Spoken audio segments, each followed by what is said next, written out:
Everyone welcome back to Aryan tales Telugu. Festival తర్వాత ఇదే first time చుట్టుపక్కల ఉన్న వినాయకులను చూసేసి వద్దాం అనుకుంటున్నాము. మళ్ళీ నిమజ్జనం దగ్గరకు వచ్చింది కదా, మాతో పాటు మీరు వచ్చేయండి, చూసేద్దురు.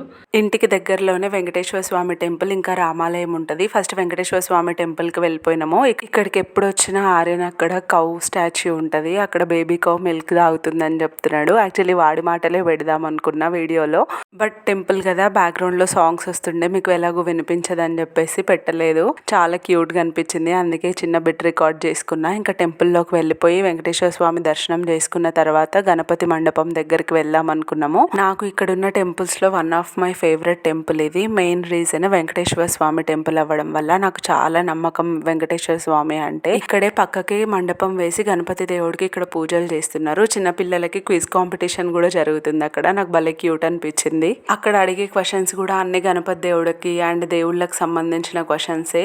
పిల్లలు భలే ఆన్సర్ చెప్తున్నారు. ఇట్లా దేవుళ్ళకి సంబంధించిన ప్లేస్లలో విగ్రహాల దగ్గర ఇట్లా ఏదన్నా చేసినా నాలెడ్జ్ బిల్డ్ చేసేవి, లేదా మంచి సాంగ్స్ పెట్టినా పర్వాలేదు, కానీ డీజే సాంగ్స్ ఐటమ్ సాంగ్స్ పెడితే నాకైతే ఒళ్ళు మండిపోద్ది. దేవుళ్ళ దగ్గర కూడా అవేనా అని చెప్పేసి. ఇది మన ఇంటి దగ్గరలోనే ఉన్న రామాలయం టెంపుల్లో పూజలు ఆల్మోస్ట్ 9:30 to 10 o'clock వరకు కూడా జరుగుతాయి. అందుకే లాస్ట్ ఈ టెంపుల్కి వచ్చినాము. మన ఇంట్లో పూజ చేసుకున్న వినాయకుడిని కూడా ఈ టెంపుల్లోనే ఇచ్చినాము. Thank you so much for watching. Subscribe చేసుకోవడం మర్చిపోకండి.